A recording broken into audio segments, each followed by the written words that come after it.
Hey guys, welcome to the Liberal Hive Mind, a channel solely focused on exposing the abundant hypocrisy of the left. You know, for a group of people who market themselves as kumbaya, compassionate socialists, they certainly are a testy bunch, huh? They certainly have an edge to them in a way. You know, their whole branding shtick is that they're such nice, good people. But in reality, they always come off or seem so rude. Why can't we have a political discussion or even intense political disagreement and debate while maintaining a basic level of respect and decency? What is so difficult? You know, this is my frustration with politics in the modern day. You have all these leftists constantly pointing the finger at everyone on the right. Look how bad they are. Look how bad those people are. They claim that all the division and all the animosity is thanks to Trump-style politics, and this extreme right-wing movement. All the hate, all the aggression, all the divisiveness, it all comes from the right. But I'm just not seeing it. Meanwhile, leftists always act in this dehumanizing, aggressive, condescending manner. The dynamic is always the same. It's always disrespectful leftists attacking and demonizing conservatives. I got a viral example to show you guys with Vivek.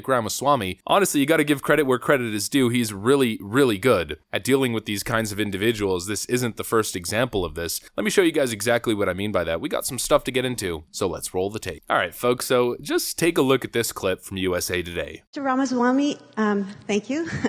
You've expressed some illogical and dangerous positions just about everything under the sun, but I will only bring up a few points today. Okay. Just be respectful of everyone, but we'll pick your favorite ones. Thank you.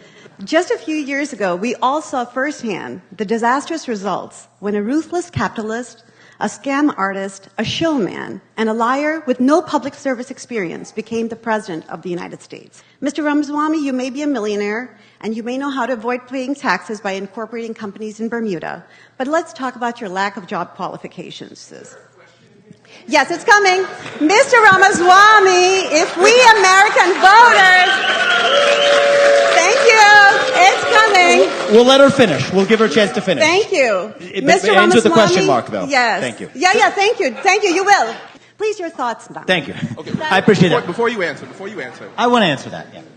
I know you want to answer, and I want you to answer. But everyone, remember, everyone's in here at the same time. You can make your point, but get to the question first. Try to? Okay. And hard questions are welcome. Just end them with the question mark is all I say. If you want somebody who's going to incrementally reform the bureaucracy and the administrative state, I'm not your candidate. If you want somebody who has government experience as their qualification to be your next president, then I'm not your candidate. But if you want somebody who comes from the outside, a patriot who speaks the truth, uncaptured by the super PACs, willing to get in there and actually gut that shadow government, the corrupt swamp in Washington, D.C., but actually see the job through, as a leader from a different generation to reach the next generation, then yes, I am your candidate. And that is why I'm in this race. And the beauty of this is, A, you have the right to speak your mind, as does everybody else in this room. That's what makes America beautiful. That's what makes America great. And the part that really makes our system what it is that that choice belongs to you, not to me, and I'm grateful for the opportunity you guys have given us. So, next question. Thank you. Oh, we'll go right here. This gentleman right here. Now that was an Occupy Democrat, socialist-style leftist, and she may as well be the socialist academic mascot, because that is how they act. How are we supposed to get to common ground? How are we supposed to have a proper discussion, achieve any semblance of unity between both political sides, if this is what we're dealing with? I said this earlier, and I really feel this way strongly. It's this sort of dehumanization. They look at people like Vivek, conservatives in general, and they view you as a monster. Not as a human, but as a monster. We see this hateful, miserable, angry, filled with vitriol tone attitude all the time. Here's a moment off the top of my head from back in 2016 with Donald Trump. I want to get paid the same as a man, and I think you understand that.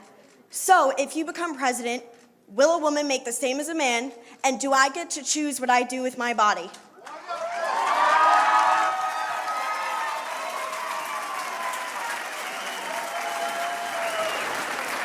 You're going to make the same if you do as good a job.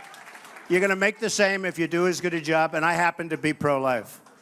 Okay? I'm pro-life. You know, that self-righteous, arrogant tone. The question I've been asking myself for years is, how are we supposed to have a conversation? How are we supposed to do anything with individuals who don't offer up basic respect, who paint us as this evil conservative boogeyman in their minds? We're the enemy. We are to be defeated. If that's the thought process, then I can't reason with you. You've already made your decision. You've already labeled me. You've already framed me. At this point, no matter what I say or no matter what I do, I'm the enemy. I'm not a fellow human being with different opinions that come from a good place. We're essentially the devil incarnate. And it's such a frustrating dynamic because when you operate in conservative spaces, when you live in this world, you know that the leftist perception, the narrative, is so far detached from basic reality. I meet conservatives all the time. I talk to people in public constantly about politics. You know, a lot of the people I interact with don't know that I'm liberal hive mind, but I'm always striking up a dialogue with random people, and I speak with all kinds of conservative-minded people. I fish for opinions out there in the real world. I try to get a gauge of the temperature, how people are feeling. Conservative concerns are always grounded in care for the future, care for children, care for people at the bottom of the economic scale, making sure that they have opportunity, upward mobility, that life's affordable. People talk about civil liberties, personal freedoms. You know, these are all things that are grounded in a good set of ethics, compassion, and care. Yet we are labeled as frickin' demons, and it is unacceptable. It's unacceptable to be spoken to in this manner. You know, going back on the whole Vivek thing, and it's kind of a drag because I've been giving Anna Kasparian all kinds of credit lately, and she's deserved it, I mean, to a certain extent, but when Vivek goes on the TYT, he's treated like this. Is that what you're arguing here? And I just want to address you correctly. What's your name? I mean, you just came on my show. You don't know my name? My name's Anna. I don't, actually. I thought I was talking to Cenk. What's your name? My name is Anna. Anna, good. No, we're gonna be chatting for a while. I just wanted to address you conversationally. Should have prepared for the interview Anna, ahead of time. Well, Anna, you guys invited me on your show. I'm making some time for you guys. I'm happy to have the open debate. Let's get some facts actually straight here. I thought you were detail oriented. I don't know. It's just you're the one. You are making. I didn't mean that as a personal affront, Anna. I promise you, and I'm looking forward to getting into substance with you. So the reality is, you're making an assertion that he broke the law.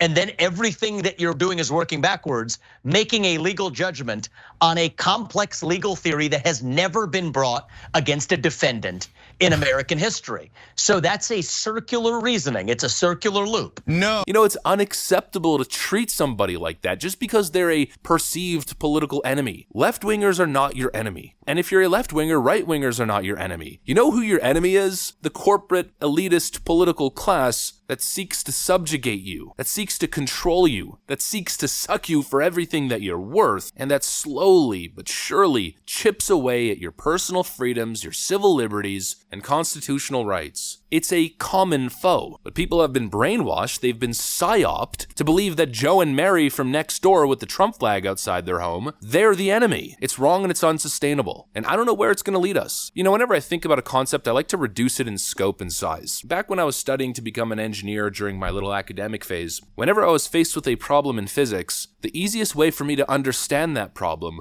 was to take it on a small scale. You know, if you're building a big, massive bridge, the best thing that you could do is build a small replica and try to implement the technology in a small scale because it's going to translate. This is how it's done in all facets of science and engineering. That same logic applies to politics. What I like to do is think about the whole, the way society and government runs, and just apply the logic to a small business or a small family. A family that cannot communicate, a family that acts aggressively towards each other, that demonizes each other, is a dysfunctional family. It never leads to anything good. It leads to mental illness, problems, substance abuse, aggression, you name it. If that's the case on a family level, then it ought to be the case on a societal level. We simply cannot talk to each other in this manner. We have to attack the ideas. We need to have an open, respectful dialogue. The current dynamic is unacceptable and unhealthy. It's dysfunctional and it signals something a little bit nasty, something a little bit ugly in the not so distant future. Anyways, that's pretty much it. That's my thought. Hopefully you guys enjoyed this video. If you did, make sure to leave a like and possibly subscribe. Thanks for watching, and I'll see you on the next one.